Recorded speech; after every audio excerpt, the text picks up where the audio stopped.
hermanos, hoy día vamos a seguir adelante con el estudio de las disciplinas espirituales para la piedad, pensando que es una de las cosas que necesitamos así, pero con urgencia en Iglesia 1, disciplinas espirituales. ¿Pero para qué? ¿Para ser mejores que otros? ¿Para sentirnos bien con nosotros mismos? No. Para disfrutar del Señor. Para disfrutar del Señor, para recibir más de Él y así poder cumplir la misión y finalmente, ser plenos con el Señor, ¿no? Hoy día vamos a hablar del hábito de la evangelización. Siento que tiene un poco de esto, no sé si lo podemos secar un poquito. Bueno, si no, no.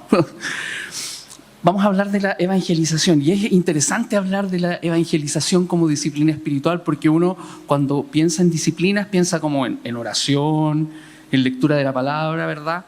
En los sacramentos, pero la evangelización como disciplina uno como que pensaría que esto es más espontáneo, es como más, no sé, de emoción, de lanzarse y todo eso. Pues bien, hoy día vamos a ver que necesitamos verlo necesariamente más como una disciplina. El hábito de la evangelización. ¡Oh, miren una abejita ahí! ¡Qué lindo! Hay que despejar una cosa rápidamente antes de entrar de lleno al texto, y es la siguiente. Evangelizar y testificar son dos cosas diferentes, son dos cosas distintas. ¿Ya? Son complementarias, eso sí, pero evangelizar es proclamar directamente a Cristo crucificado y resucitado. Vocalmente, de manera escrita, pero es ese el mensaje de la evangelización. Eso es evangelizar. Es decirle explícitamente a otro ser humano, Cristo murió por ti. Cristo se sacrificó y resucitó para poder rescatarte, para que por la fe tú lo recibas y así pases de la oscuridad y de la muerte en la que estabas a la luz y a la vida que Cristo te regala. Eso es evangelizar. Siempre está puesto el énfasis en la obra redentora de Cristo, pero en la evangelización es como más aguja todavía. Testificar es vivir como Dios manda, literalmente, como Dios lo manda en su palabra, acercándonos cada vez más a Cristo y como también vamos a ver en unos minutos más, amándonos sinceramente los unos a otros y creciendo en buenas obras para que el Señor sea glorificado.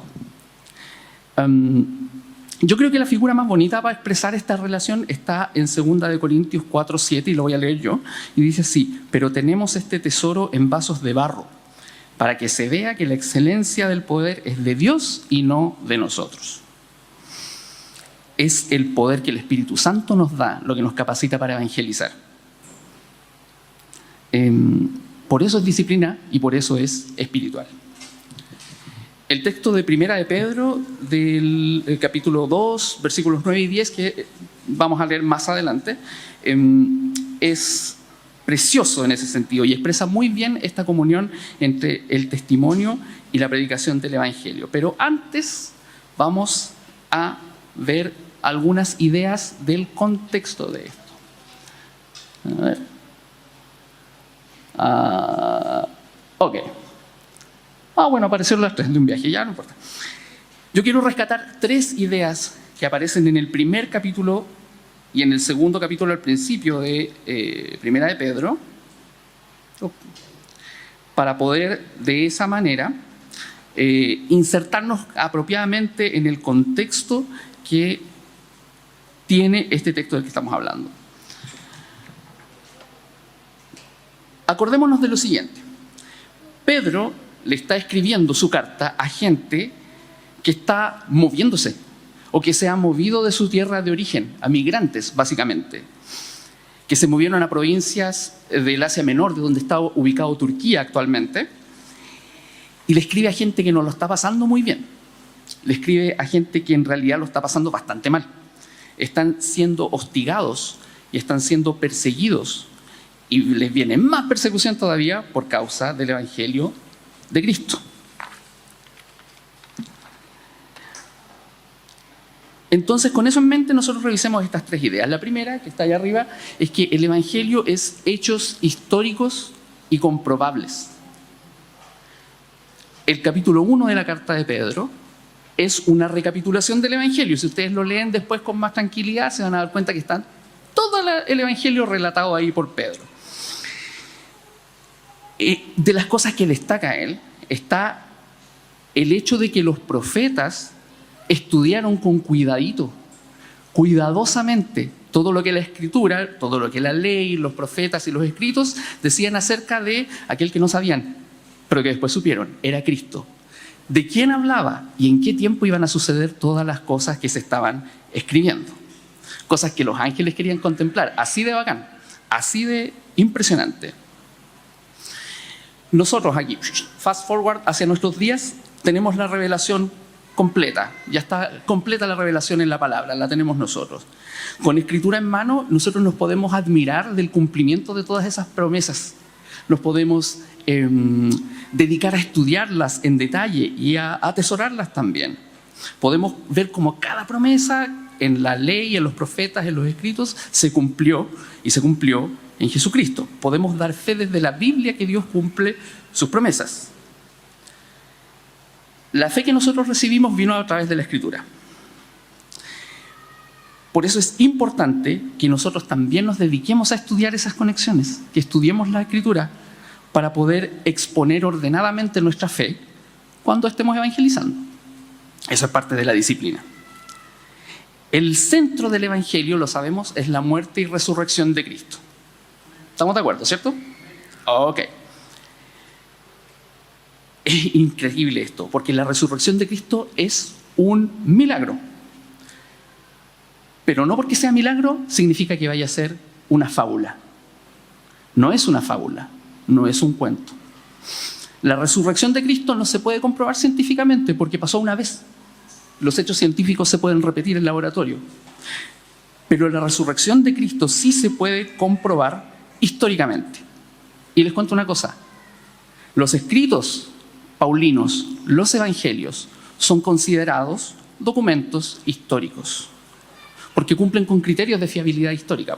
Porque se escribieron a 20 o 30 años del evento, porque la redacción de los textos incluyó a testigos oculares que estaban vivos en ese momento, porque los documentos registran detalles embarazosos que hubieran dejado en vergüenza en realidad a las personas que participaron allí, como por ejemplo el testimonio de las mujeres después de la resurrección, o como que los discípulos salieron corriendo todos, o la propia negación de Pedro, del propio Pedro. Entonces, nadie que escribe un texto de mentira escribe cosas malas. Hay una cantidad de manuscritos, especialmente del Nuevo Testamento, muy superior a cualquier otro escrito de la Antigüedad. Además, se describe un contexto arqueológico que es verificable, que se puede comprobar. Y otras tantas cosas. ¿Por qué me detengo en decir todo esto? Porque la Escritura es una fuente histórica primaria. Y eso significa que nosotros no necesitamos buscar otros textos no cristianos para comprobar la realidad de la resurrección. No lo necesitamos, porque la Escritura lo es. No es solo nuestra regla de fe y práctica, sino además un documento histórico. Y esto es clave para que podamos evangelizar. Es clave para nuestra disciplina de evangelización. La tumba vacía, el cuerpo de Jesús que no se encontró, las apariciones post-resurrección a más de 500 personas, la transformación de los discípulos de cobardes que salieron arrancando a gente que era capaz de dar su vida por su maestro, son cosas que nos demuestran que la resurrección es real. Jesús fue crucificado, muerto y sepultado, descendió a los infiernos, al tercer día resucitó de entre los muertos, subió a los cielos y está sentado a la derecha de Dios Padre Todopoderoso. Y de ahí completamos el resto del credo, ¿verdad? Ok, eso es lo primero. El evangelio que tenemos nosotros son hechos históricos comprobables. La segunda idea es que nuestra fe es probada y refinada en medio de las pruebas. Esta carta de Pedro es como premonitoria. Le está alumbrando a los cristianos que estaban allí en Asia Menor las cosas que les venían. Los estaba preparando de antemano para enfrentar una hostilidad que se iba a transformar derechamente en persecución. estos hermanos que, como les decía, se habían exiliado en tierras que no les eran propias, Pedro los describe como expatriados. Y ahí donde llegaron, más encima estaban siendo hostigados. La carta de Pedro, esta primera carta, se considera que fue escrita entre el 62 y el 64 después de Cristo, coincidente casi con la gran persecución que se desató por causa de Nerón en el Imperio Romano, donde nuestros hermanos de aquellos tiempos fueron martirizados, fueron, como dice la palabra también, aserrados, destruidos, mutilados, etc. Entonces Pedro, movido por el Espíritu Santo, escribe esta carta para animar a los hermanos a vivir los tiempos difíciles que les venían. Bien confiado el corazón en Jesucristo, bien confiado en la victoria de Jesús sobre la muerte, les inyecta esta esperanza de que Jesús resucitó y que este tiempo de pruebas y aflicciones que les venía solo va a producir al final alabanza, gloria y honra cuando Cristo se manifieste. Los discípulos o los cristianos que recibían esta carta tenían súper presente esta idea de el fin, y que el fin viene pronto. Han pasado un montón de años desde que eso se dijo, pero el fin viene y viene pronto. Y ahí, por fin, podremos ver terminada toda la obra de nuestro Señor Jesucristo en la creación, en la nueva creación. Entonces nosotros, los cristianos, encontramos fuerza para soportar el dolor y el sufrimiento, como estos hermanos en Jesús. Pregonamos el Evangelio, sobreviviendo y llevando adelante la misión, confiando exclusivamente en la salvación de Jesús, no en ninguna otra cosa. Y fíjense, leyendo nuevamente el capítulo primero de la carta de Pedro, la manera en que esto se expresa concretamente es nuestro amor sincero los unos por los otros. Eso es lo que dice el capítulo 1. Y la tercera idea que quiero rescatar antes de entrar de lleno al texto es que nosotros fuimos elegidos, santificados y limpiados para ser uno en Cristo. Ahí esas mayúsculas son intencionales. Uno, nosotros. Sí, Señor. Dirigiéndose a los creyentes, Pedro les invita a acercarse a Él como piedras vivas. Les llama a tener una unión con Cristo, una unión que es lo más esencial de la vida cristiana, esta unión con Cristo, porque no somos solamente perdonados por Él, no somos solamente ayudados por Él o inspirados por Él, estamos unidos a Cristo, injertados a Él, así lo dice la palabra, de una manera tan íntima que su vida es nuestra vida, su muerte es nuestra muerte, su resurrección es nuestra resurrección y su gloria será nuestra gloria también. Aquí entran las disciplinas espirituales. Las disciplinas espirituales nos ayudan a crecer en esta intimidad con Dios. Mientras esperan la glorificación, Pedro está buscando que los hermanos se afirmen en una ética cristiana para vivir su vida, para enfrentar una sociedad que les está haciendo la vida de cuadritos. Fíjense, no los está llamando a devolver mal por mal ante los que los hostigan. No los está llamando a rebelarse. No los está llamando a luchar contra las personas ni contra los gobiernos. Les está diciendo otra cosa. Les está diciendo, vivan santamente, amen sinceramente al prójimo, sométanse a las autoridades superiores, desechen sus malos deseos, los que tenían antes de conocer el Evangelio, desechen la maldad, el engaño, la hipocresía, la envidia y la calumnia. Si a mí me están hostigando, ¿qué es lo natural que pensaría yo? Defenderme y atacar de vuelta. Fight back. Pedro no está recomendando eso. Pedro lo que está diciendo es una cosa pero inexplicable para quienes no conocen el Evangelio. Una cosa contracultural, totalmente contracultural y opuesta a la ética del tiempo, aquel y de nuestro tiempo ahora. Pedro introduce este contraste entre las personas que han sido llamados a ser el pueblo de Dios, las piedras vivas a las que se refería, y aquellos que no le reconocen como el Mesías prometido ni creen en él. Así que nosotros, hermanos, que fuimos elegidos para ser pueblo de Dios, con estas características, nosotros debemos honrar esa elección, porque le costó la sangre al Señor Jesucristo. Necesitamos honrarla. Ya, ok, esas tres ideas entonces quiero que tengamos en mente, que el Evangelio es hechos históricos y comprobables, que nuestra fe se prueba y se refina en medio de las pruebas o de las dificultades, y que fuimos elegidos, santificados y limpiados para ser uno en Cristo. Ok, entonces ahora vamos al texto nuevamente y lo vamos a repasar después de que mis dedos torpes puedan dar vuelta a la hojita. Entre paréntesis, creo que les dije la otra vez que yo soy bien analógico, no me gusta esto de hacer tanto scroll porque me pierdo. Así que prefiero perderme con papelito. Claro, con un monitor tendría que ser. Ok, vamos entonces. Esto dice Primera de Pedro 2, del 9 al 10, en versión Reina Valera contemporánea. Pero ustedes son linaje escogido, real sacerdocio, nación santa, pueblo adquirido por Dios para que anuncien los hechos maravillosos de aquel que los llamó de las tinieblas a su luz admirable. Antes, ustedes no eran pueblo, no eran un pueblo, pero ahora son el pueblo de Dios. Antes no habían sido compadecidos, pero ahora ya han sido compadecidos. En este texto está contenido el Evangelio completo. La elección divina, la depravación total del hombre, el llamamiento eficaz del Espíritu Santo, la justificación por fe, la regeneración, la santificación y la glorificación que está implícita aquí, pero está explícita en el capítulo 1. Todas las doctrinas de la teología reformada finalmente están contenidas en ese texto. Como un fractal. ¿Conocen los fractales? ¿Sí? Estas estructuras geométricas que se van repitiendo a distintas escalas en un objeto. Como los hielitos, como las burbujas, como, no sé, las plumas de un pavo real.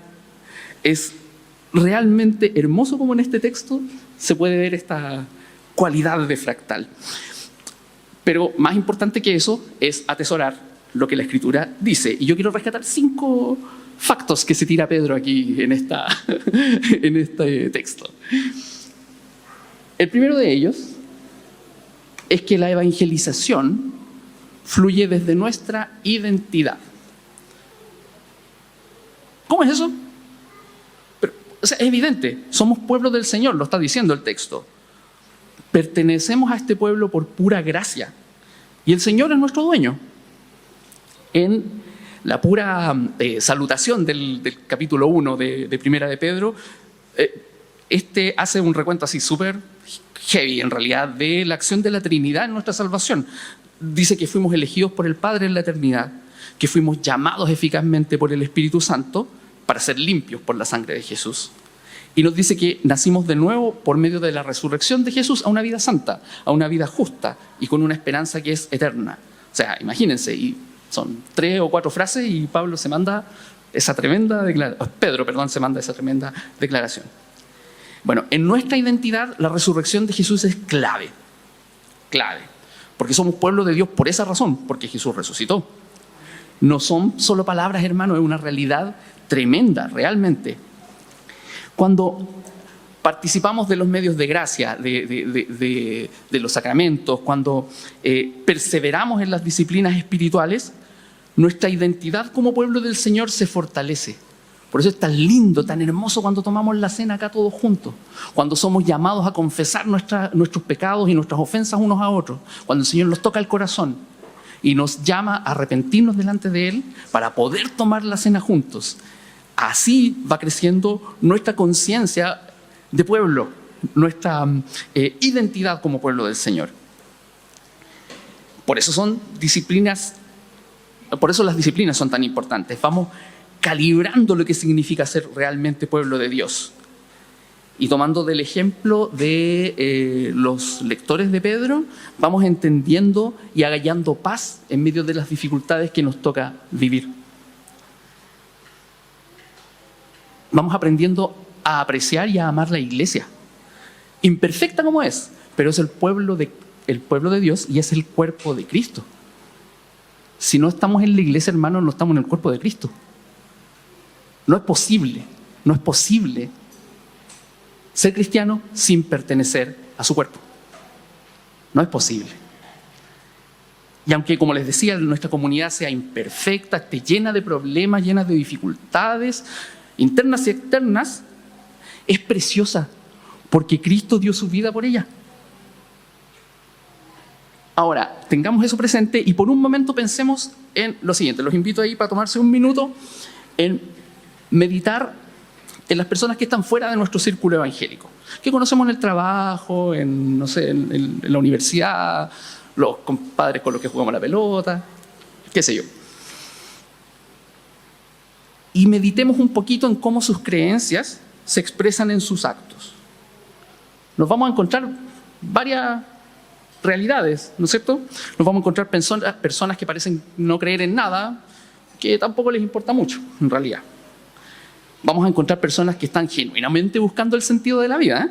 Y que han hecho el esfuerzo por estudiar, no sé, religiones orientales o por, no sé, filosofías, y que han armado su propia cosmovisión de repente, tomando cosas de muchos lados quizás.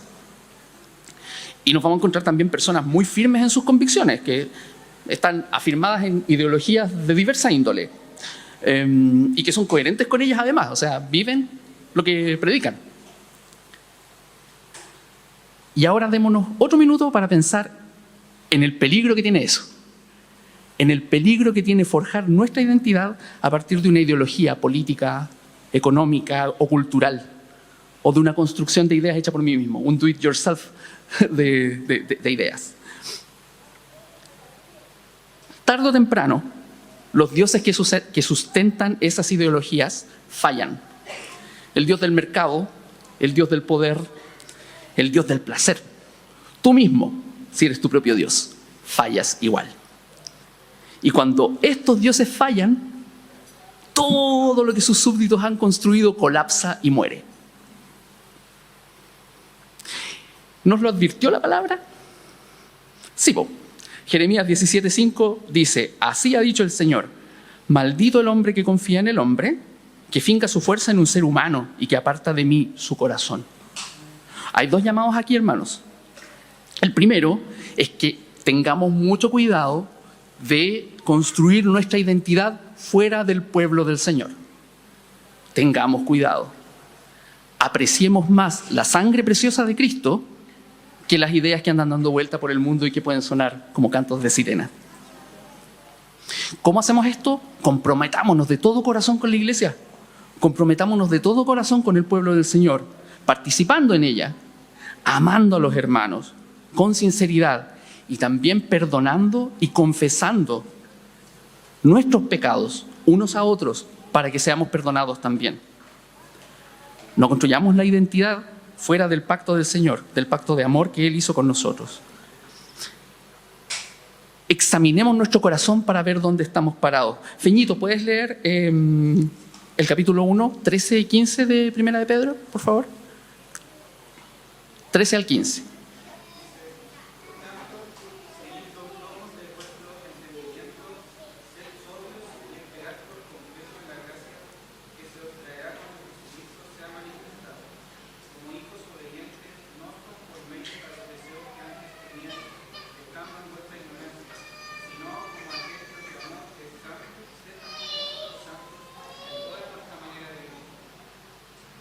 Muchas gracias. No puede ser más claro, ni más contracultural tampoco. Cuando todo el mundo pone la mirada en el aquí y en el ahora, Pedro nos manda a poner la esperanza en Cristo en el fin de los tiempos, cuando Él vuelva a la tierra a juzgar y a consumar la nueva creación. Es el primer llamado. Y el segundo llamado es a perseverar en las disciplinas espirituales, porque de esa forma únicamente nos vamos a poder portar como hijos obedientes. Solo así nos vamos a poder cuidar y estar atentos y no dejarnos llevar por nuestros viejos malos deseos, por nuestros viejos malos hábitos. ¿Qué mejor para la salud que reemplazar los malos hábitos por buenos hábitos? Reemplacemos los malos hábitos por buenos hábitos. Solo así vamos a conocer realmente a Jesús, que nos rescató de nuestra maldad y de nuestra ignorancia para darnos vida y para enseñarnos cómo vivir de verdad. No fue la política, no fue el mercado, no fue la cultura. Fue la sangre de Cristo derramada en la cruz. Eso, recuerden, la evangelización fluye desde nuestra identidad. La segunda es que evangelizar es el propósito de la iglesia. No es opcional, no es una alternativa, no es un si ustedes quieren, es lo que Dios nos manda. Es evidente en el texto, Pablo lo dice, Pedro lo dice de forma directa. Dios nos salvó para anunciar sus virtudes.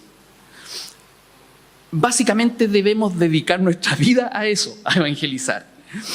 Todos nuestros esfuerzos se deben orientar a compartir, pregonar, difundir el evangelio de Cristo. Somos una continuidad de la misión que Dios estableció para el pueblo de Israel en el Sinaí. Dani, ¿puedes leer, por favor, Éxodo 19:6? ¿Dónde está Dani? Ahí está el Dani.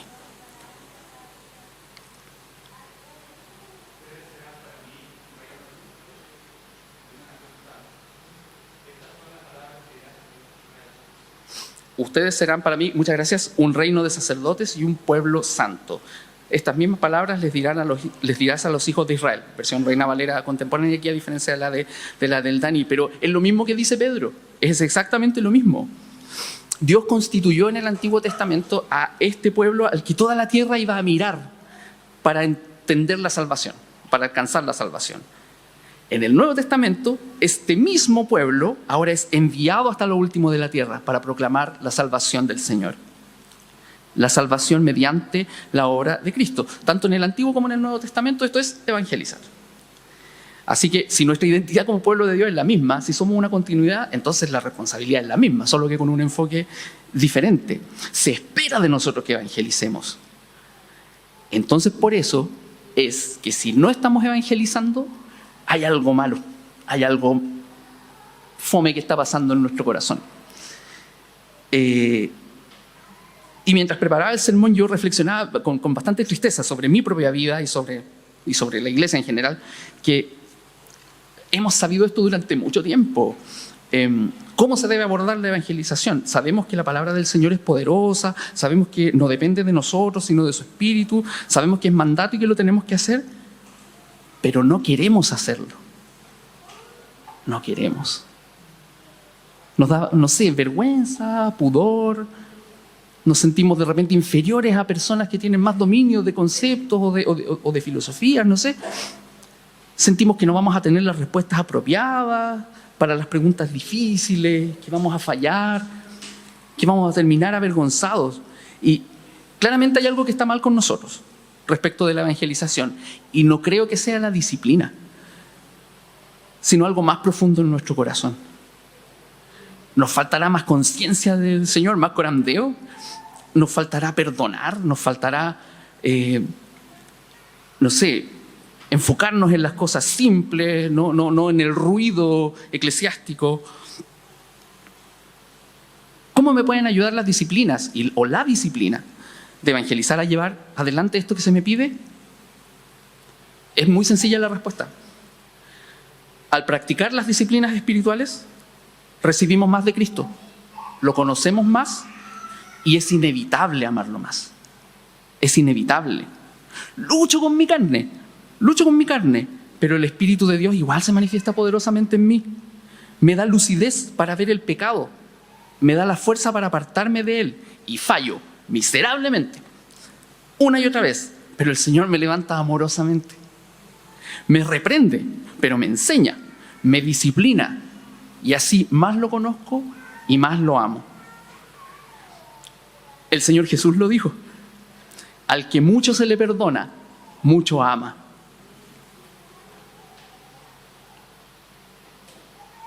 Sintámonos todos los pecadores que realmente somos, para que brillen el perdón y la gracia del Señor sobre nuestras vidas, para que su rostro resplandezca sobre nosotros. Dice don Donald Whitney, autor del libro que usamos como guía en estos sermones: cuanto más busquemos a Cristo, más querremos proclamar a Cristo. Pero sin disciplina, nuestras mejores intenciones de evangelización se desaprovecharán. Que nos disciplinemos para vivir de manera que podamos decir con el apóstol Pablo: todo lo hago por amor del Evangelio, para ser partícipe de él. Hermanos, no esperemos tener todo resuelto para empezar a evangelizar. Eso lo hizo el Señor. Cristo lo hizo. Él resolvió nuestro problema con la muerte, nuestro problema con la eternidad, al vencer la muerte en la cruz. El mejor momento para evangelizar fue cuando nos convertimos. El siguiente mejor momento es ahora. Tercera idea: la evangelización glorifica a Dios. Cuando leemos distintas versiones del texto o distintas traducciones, hay algunas que dicen para anunciar los hechos maravillosos de aquel que nos llamó de las tinieblas a su luz admirable. Y hay otras que dicen para anunciar las virtudes. Hay hechos maravillosos versus virtudes de aquel que nos llamó de tinieblas a su luz admirable. Ya, ¿con cuál nos quedamos? ¿Nos quedamos con virtudes o nos quedamos con hechos? Nos quedamos con las dos. Porque la palabra original, o en el griego original, es aretás, que tiene un significado bien dinámico en realidad, que incluye estas dos palabras o estas dos formas de expresarlo, pero además otros conceptos: excelencias, acciones poderosas, hazañas dignas de alabanza, perfecciones morales. ¿La Marce está ahí? Sí, por favor, el Salmo 145, 10 al 13.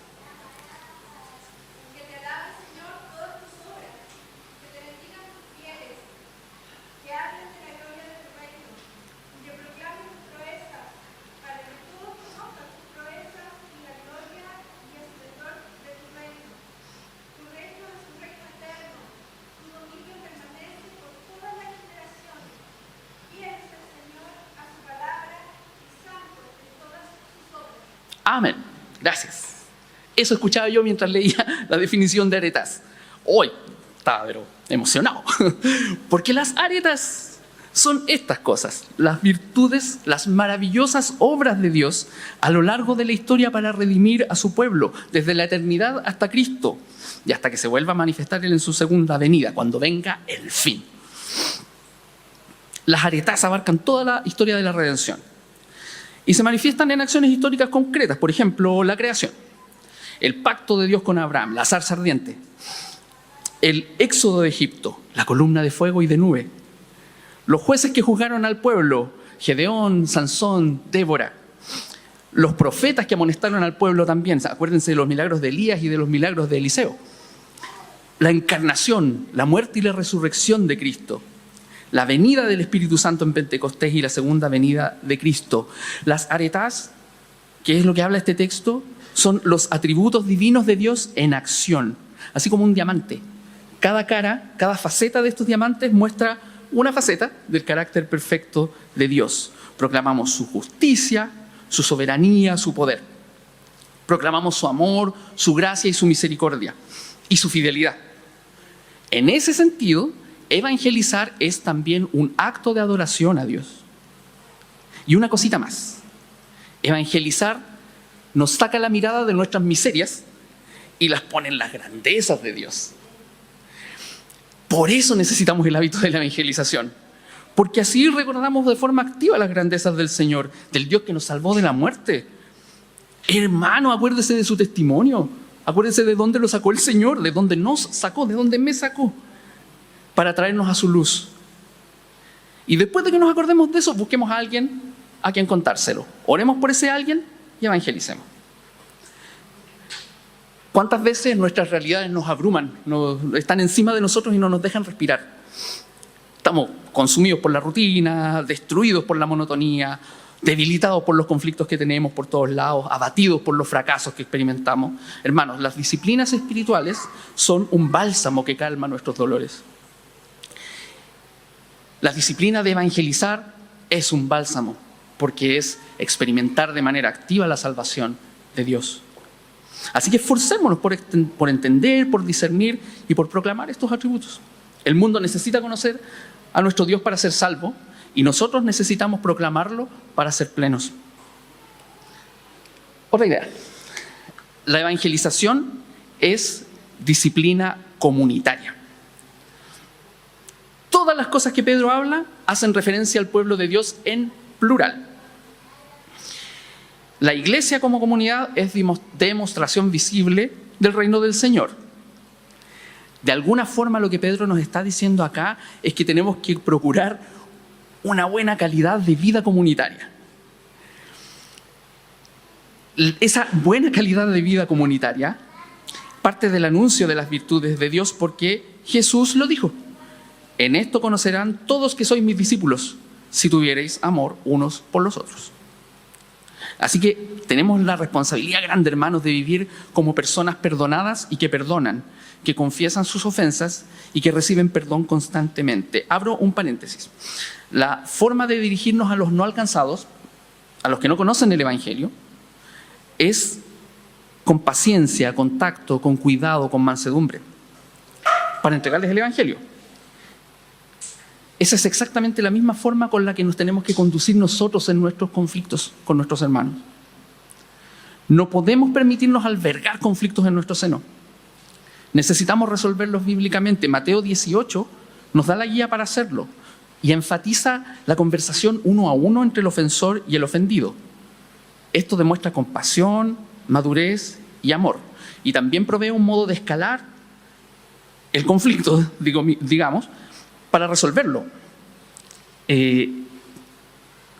Los ancianos son el último recurso, no la primera línea de respuesta. Con esto no quiero decir que los ancianos tengamos que eludir esta responsabilidad. No, de ninguna manera. Todo lo contrario, la tenemos que asumir. Tenemos la responsabilidad de enseñar, conducir y pastorear a toda la iglesia hacia la madurez. Lo que quiero decir es que Dios nos está exhortando en Mateo 18 a no escalar los conflictos, sino a que cada miembro busque alcanzar la madurez de resolverlos en su origen. Que no sea necesario llegar a instancias superiores. Y de esa forma el amor del Señor, su justicia, porque hay justicia en esto, serán manifiestas en la congregación en medio de su pueblo. Así que cierro ese paréntesis.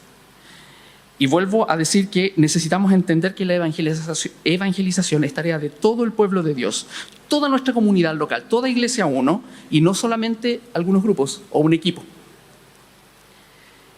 Que evangelizar sea disciplina comunitaria significa que es esfuerzo colectivo, no solo individual. Si unos pocos están evangelizando solamente y el resto no lo está haciendo, por las razones que sea, tenemos un problema también bastante grande. Detrás de la disciplina de evangelizar hay disciplinas en todo el sentido de la palabra. Vivir disciplinadamente como pueblo del Señor, en justicia, en santidad y en amor, en mansedumbre, en lo cotidiano, sea que estemos contentos o que estemos sufriendo como los hermanos a los que Pedro les escribió. Y la quinta idea que quiero traer aquí a la presencia es que el amor de Dios es el motor de la evangelización. Cuando Pedro escribe el versículo 10, está citando casi textualmente del libro de Oseas. Pedro conoce el libro de Oseas y entiende que está hablando de la promesa de restauración para Israel, porque Dios es fiel y cumple lo que promete. Oseas, poco de contexto también, profetizó principalmente en el reino del norte de Israel, antes que en el año 722 a.C. el reino del norte cayera en manos de los asirios. Por mandato del Señor, la acción profética fue casarse con una mujer infiel, con una ramera, que se llamaba Gomer. Y Oseas tuvo 3 hijos con ella. Y Dios fue el que le puso nombre a los 3 hijos. Al primero le puso Jezreel, a la segunda hija la llamó Lo-Ruama, que significa no compadecida, y al tercer hijo lo llamó Lo-Ami, que significa no pueblo mío, not my people, no mi pueblo. Dios siempre ha tenido la opción de terminar con el pacto que hizo con Israel, porque Israel fue infiel. Pero en vez de terminarlo, Dios escogió renovarlo por su puro amor, por su pura fidelidad, por su pura compasión. De eso se trata el libro de Oseas, del amor tierno y paciente y restaurador de Dios. ¿Qué dice Oseas 2:1? Pueden llamar a sus hermanos Ami y a sus hermanas Ruhama. ¿Qué significa Ami y Ruhama? Pueblo mío y compadecida. Calcado al versículo 10 de Primera de Pedro 2. Dios cierra el círculo con esto. Le prometió restauración futura a Israel. Pedro da cuenta de que esto se cumplió con la resurrección de Jesucristo. Vemos el cumplimiento de la promesa del Señor por puro amor, porque su amor y su misericordia son más grandes que nuestro pecado y más poderosos que Él también. deberíamos sentirnos profundamente amados y felices a pesar de nuestros incontables pecados. ¿Me puedes leer Salmo 103:2, por favor?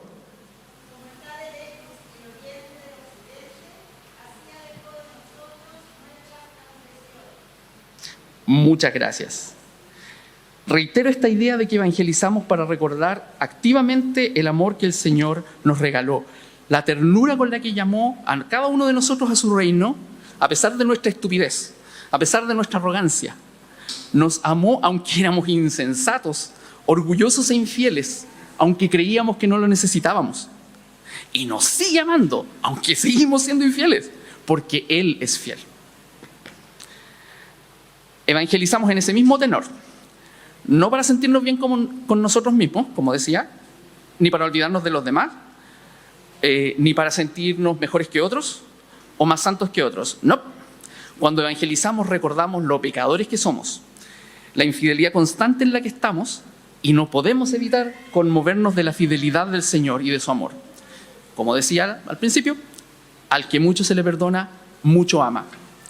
El motor de la evangelización es el amor de Dios. Para ir concluyendo, quisiera mencionar 5 aplicaciones de estos elementos, de estos factos de Pedro. Y son los siguientes. Para una disciplina espiritual correcta, fructífera, nosotros tenemos que repasar constantemente la historia de la redención, una y otra vez. ¿Y por qué? Porque en la Biblia, cuando se predica el Evangelio, se hace desde el contexto de los oyentes. Se entrega el Evangelio, pero desde el contexto de los oyentes. Cuando Pedro predica su primer sermón en Hechos 2, mientras el Espíritu Santo está dejando la grande, él relaciona textos del Antiguo Testamento con lo que está sucediendo ahí y ahora. Ahí y en ese entonces. Para explicar cómo la promesa del Señor se cumple en Cristo y cómo ese Cristo al que los judíos crucificaron, el Padre lo hizo Señor sobre todas las cosas. Cuando el apóstol Pablo predica en Atenas, toma como punto de partida esta grieta que había en su cosmovisión, al Dios no conocido, la inscripción en la estatua. Y ahí empieza a explicarles que de ese Dios no conocido les viene a hablar. El Espíritu Santo es el que da chispeza, astucia, para poder saber dónde y cómo insertar el mensaje de la cruz. Pero eso se requiere disciplina, porque se necesita práctica para desarrollar aquello. Y necesitábamos la disciplina de la lectura de la palabra para saber qué decir, y la disciplina de la evangelización para escuchar las preguntas de la cultura y responderlas desde el Evangelio. Eso es lo primero. Lo segundo, afrontemos las preguntas difíciles de la vida con el Evangelio. Pedro le está escribiendo a personas, a expatriados, a gente que dejó su hogar botado y que está viviendo con una hostilidad encima que se va a transformar en persecución. El Evangelio no le hace el quite a la realidad. El Evangelio la enfrenta en medio de contextos muy complejos, dirigiendo la mirada a la esperanza del retorno de Cristo. Elena está en un contexto complejísimo y no le está haciendo el quite.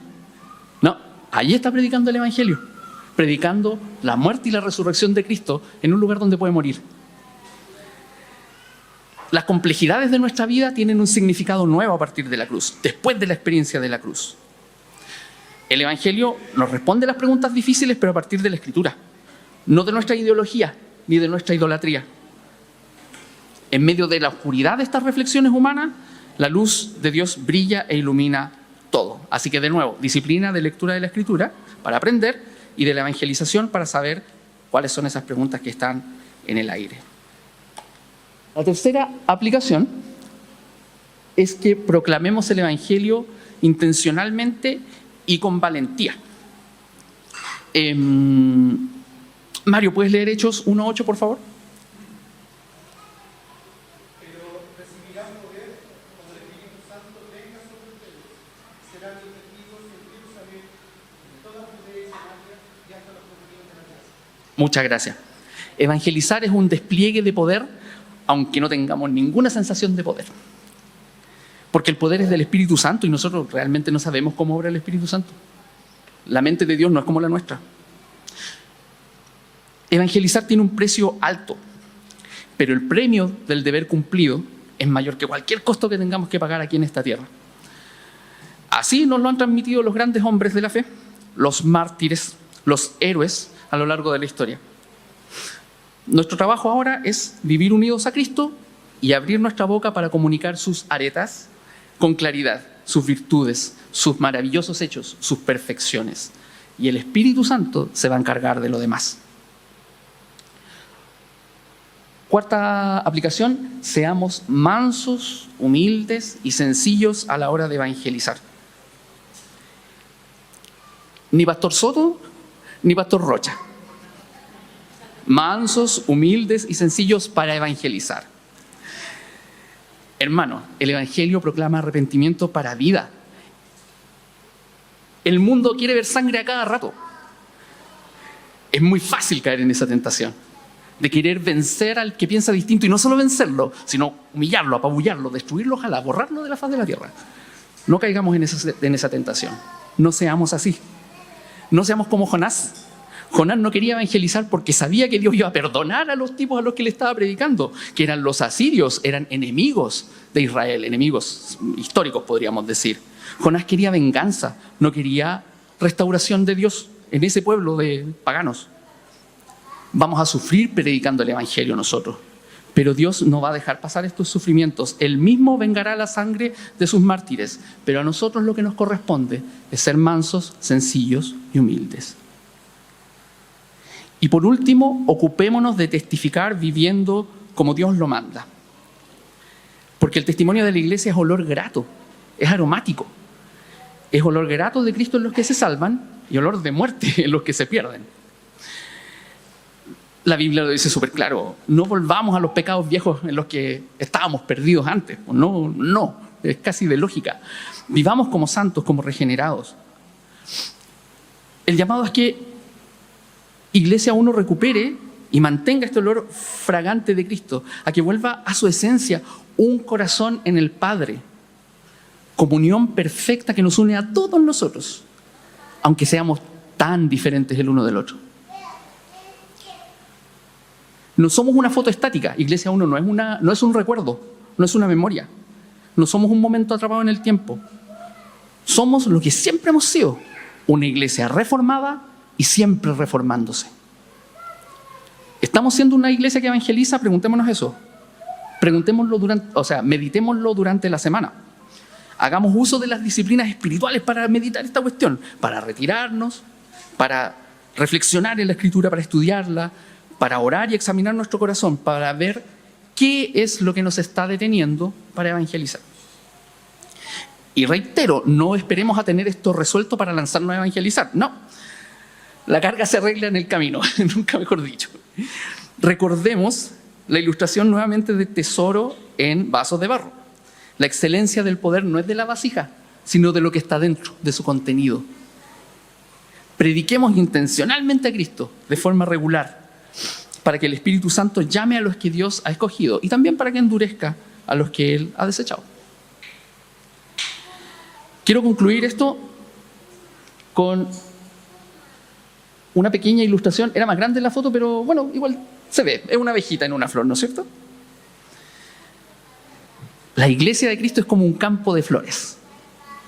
Evangelizar es semejante a cultivar un campo de flores, donde las abejitas y los demás animales polinizadores encuentran las flores por la vista y por el olfato. Pero lo que se llevan a la colmena para producir la miel no es la flor, es el polen. Nosotros somos como las flores, pues somos todos diferentes, todos coloridos, vistosos, frágiles como las flores, que en la mañana es y en la tarde ya no está. Todas estas cualidades que nosotros tenemos tienen como fin que las personas sean atraídas para que el Espíritu Santo las llame y las transforme. No son el Evangelio, son la consecuencia de la obra de Cristo. Así que seamos como las flores, hermanos, dependientes del Señor, vestidos fastuosamente por Él, con vestido de justicia y santidad.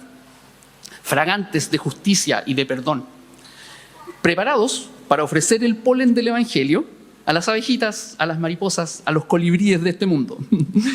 Seamos como las flores para que estos animalitos se lleven el polen del Evangelio y para que vivan. Oremos.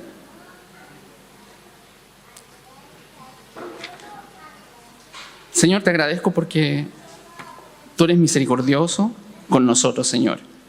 Porque en medio de nuestro pecado nos llamas, nos limpias. Cada vez nos estás llamando a casa, Señor. Nos has escogido revelarnos a nosotros tu perdón y tu amor. Y nunca vamos a poder agradecerte lo suficiente por ello. Ayúdanos, Señor, para proclamar tu evangelio. Por ningún motivo permitas que creamos esa mentira de que debemos predicar el evangelio y, si es necesario, hablar. Porque tú nos dices explícitamente que hablemos. Señor, nuestro testimonio no es el evangelio. El evangelio es Cristo resucitado. Es Cristo crucificado, muerto y resucitado. Ayúdanos a predicar ese mensaje, Señor. Ayúdanos a no tener temor. Ayúdanos a ponernos en movimiento. Y ayúdanos a ser perseverantes. Enséñanos lo que nos falta. Condúcenos a la madurez, Señor. Y permite que podamos disfrutar también, si es que tú así lo permites, del fruto maravilloso de ver las personas cambiadas y transformadas por tu palabra, Señor. Gracias por amarnos tanto y que ese amor permanezca en nosotros y nos motive a hablar de ti. Por Cristo Jesús nuestro Salvador te lo pido, Señor. Amén.